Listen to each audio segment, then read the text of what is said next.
और वो अपनी दोनों टांग फंसवाने से बच सके। मैं तो कहता हूँ एक भी टांग नहीं फंसनी चाहिए, अगर आपको इसकी जानकारी है। दोस्तों, आज हम डिजिटल फुटप्रिंट के बारे में बात करेंगे कि डिजिटल फुटप्रिंट होता क्या है। देखिए, डिजिटल फुटप्रिंट ठीक वैसा ही है जैसा कि आपके पैरों के निशान होते हैं। जहां पर हम अपने पैरों के निशान की बात करते हैं वो फिजिकल फॉर्म में होता है। फुटप्रिंट्स का मतलब आप समझ पा रहे होंगे कि यदि कोई रेत पर से चलकर गुजरता है तो पीछे उसके पैरों के निशान छूट जाते हैं, जिससे पता लगता है कि यहाँ से कोई व्यक्ति गुजरा है। इसी प्रकार जंगल में जब शेर को ट्रैक किया जाता है, टाइगर को ट्रैक किया जाता है, तो ऐसे ही उसके फुटप्रिंट देखकर उसको ट्रैक किया जाता है कि कितनी दूर पहुंचा होगा और निशान कब के हैं, कब के नहीं हैं, और ये वास्तव में टाइगर के ही निशान है या किसके निशान है। तो इसी प्रकार से जो डिजिटल फुटप्रिंट्स हैं वो फुटप्रिंट्स आपके डिजिटल डेटा पर आधारित होते हैं। यानी आप लोग इंटरनेट पर जो कुछ भी आप सर्फिंग करते होंगे, चाहे सोशल मीडिया हुआ, चाहे कुछ और भी आप उस पर करते होंगे, वो सभी डिजिटल फुटप्रिंट बनाता है। यानी आपने कौन सी वेबसाइट पर विजिट किया, कौन सा प्रोडक्ट देखा, या फिर आपने सोशल मीडिया पर किसको कमेंट किया, कमेंट एडिट किया, या फिर किसकी प्रोफाइल देखी, ये सारी चीजें डिजिटल फुटप्रिंट में सेव होती रहती हैं।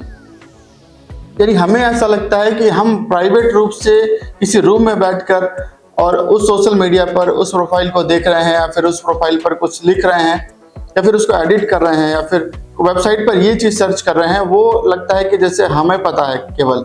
लेकिन ये डिजिटल डेटा स्टोर होता रहता है और ट्रैक करने पर उसको उजागर भी किया जा सकता है। जी हाँ, अब डिजिटल फुटप्रिंट की हम बात कर रहे हैं तो इसका महत्व जानना क्यों जरूरी है वो भी आपको बता देते हैं। डिजिटल इंडिया के तहत, डिजिटल भारत के तहत बहुत सारी चीजें आजकल डिजिटली हमें सर्विसेज प्रदान की जा रही हैं सरकार की तरफ से, या फिर हमारी रोजमर्रा के जो भी चीजें हैं वो मैक्सिमम चीजें हम ऑनलाइन के माध्यम से करना हमने चालू कर दिया है। चाहे वो यूपीआई पेमेंट हो, चाहे कोई प्रोडक्ट ऑर्डर करना हो, होम डिलीवरी हो, इस तरीके की सारी चीजें हम आजकल ऑनलाइन डिजिटल मीडिया के माध्यम से करने लगे हैं। तो इसके बारे में भी हमें जानना बेहद आवश्यक है। तो बेसिकली जो डिजिटल मीडिया है उसमें डिजिटल फुटप्रिंट की हम जो बात करते हैं, तो डिजिटल फुटप्रिंट दो प्रकार का होता है। एक एक्टिव डिजिटल फुटप्रिंट, दूसरा पैसिव डिजिटल फुटप्रिंट। जहां तक बात करें एक्टिव डिजिटल फुटप्रिंट की, तो ये वो फुटप्रिंट होते हैं जो हम खुद डिजिटल मीडिया पर हम उसको प्रकाशित करते हैं, एंटर करते हैं, या फिर उसमें कोई चीज मेंशन करते हैं।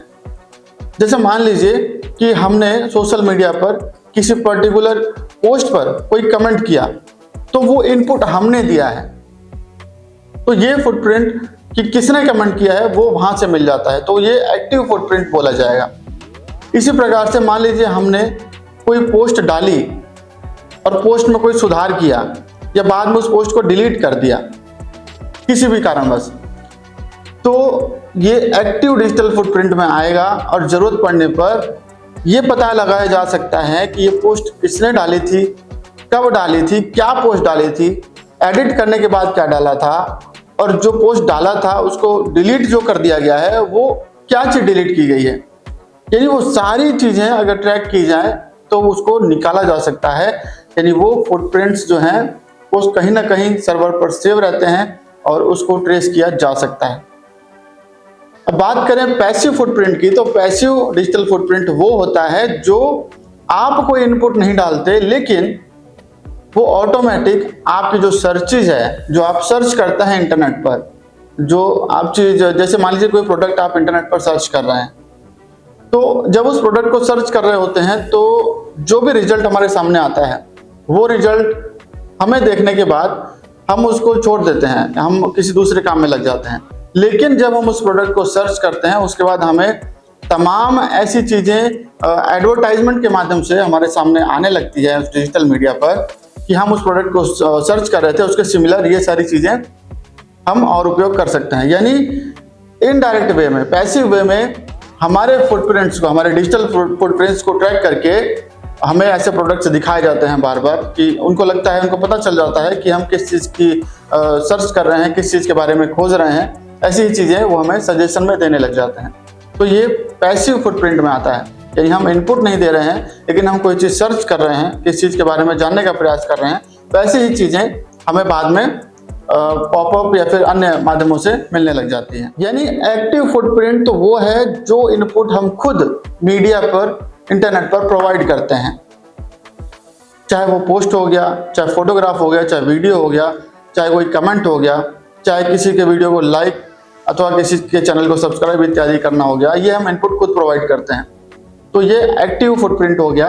पैसिव फुटप्रिंट ये है कि हम कोई इनपुट नहीं देते लेकिन हम उस पर ब्राउजिंग करते हैं, सर्फिंग करते हैं। तो बेसिकली ये चीज़ें आपको समझ में आ गई। अब बात करते हैं कि इसके पीछे लॉजिक क्या है। इस वीडियो को बनाने के पीछे लॉजिक ये है कि जो लोग डिजिटल मीडिया का उपयोग करते हैं, हालांकि अब सभी लोग उसका उपयोग कर रहे हैं, तो उनको ये बात ध्यान रखनी चाहिए कि वो सोशल मीडिया पर क्या पोस्ट कर रहे हैं, किसके बारे में लिख रहे हैं, क्या लिख रहे हैं, क्या सर्च कर रहे हैं। ये सारी चीज़ें करते हुए उन्हें इस बात का विशेष ध्यान रखना चाहिए कि अगर उनको ऐसा लगता है कि वो इंटरनेट पर ऐसी कोई चीज़ डालकर या फिर ऐसी कोई चीज़ सर्च करके सोचते हैं कि ये केवल व्यक्तिगत तौर पर उन तक ही सीमित है, तो ऐसा बिल्कुल नहीं है, क्योंकि आपका डिजिटल फुटप्रिंट सेव हो रहा है और ज़रूरत पड़ने पर इसको उजागर किया जा सकता है, इस रिकॉर्ड को निकाला जा सकता है, जिसको पुलिस इन्वेस्टिगेशन में या फिर कोर्ट की प्रोसीडिंग में भी शामिल किया जा सकता है, जो कि पूर्ण रूप से वैध माना जाएगा। आईटी एक्ट के तहत और भारतीय न्याय संहिता 2023 के तहत, भारतीय साक्ष्य अधिनियम 2023 के तहत इसमें कई सारे प्रावधान हैं और इस प्रकार के जो सबूत हैं, जो फुटप्रिंट्स हैं, उनको मान्यता दी गई है। तो काफ़ी सोच विचार के इन चीज़ों का उपयोग करें और ऐसा कुछ कार्य ना करें जिससे आप कल को मुसीबत में पड़ जाएं। यहाँ पर यह भी ध्यान में रखने वाली चीज़ है, आपने कोई चीज़ डाल दी है, बाद में उसको फैब्रिकेट करने के लिए आप उसको बदल कर कहीं पर इसको पेश करते हैं, फैब्रिकेटेड रूप में माना जाएगा, क्योंकि पहले आपने कुछ और किया था, इसके आधार पर आपके खिलाफ कोई कार्रवाई की गई थी, बाद में उसको आपने परिवर्तित करके ये दिखाना चाहा कि आप निर्दोष हैं। तो एक अपराध तो पहले आपने कर दिया है, दूसरा अपराध आपने उसको फैब्रिकेट साक्ष्य प्रस्तुत करके कर दिया है, यानी आप पहले तो एक टांग फंसी थी और दूसरी टांग भी आपने फंसा दी, ऐसा उसमें माना जाएगा। यानी आप बहुत विशेष रूप से इसको ध्यान में रखते हुए आप इंटरनेट का उपयोग करें। तो दोस्तों, उम्मीद करता हूँ इस वीडियो के माध्यम से एक महत्वपूर्ण जानकारी मैंने आपको दी है। चैनल पर नए हैं तो सब्सक्राइब करके जाइए और वीडियो को अन्य लोगों तक भी शेयर कीजिए ताकि उनको भी इसके बारे में पता चल सके और वो अपनी दोनों टांग फंसवाने से बच सके। मैं तो कहता हूँ एक भी टांग नहीं फंसनी चाहिए। अगर आपको इसकी जानकारी है तो आप ध्यान से सतर्क होकर डिजिटल मीडिया का उपयोग करेंगे और इसका पूर्ण लाभ उठा पाएंगे। नमस्कार।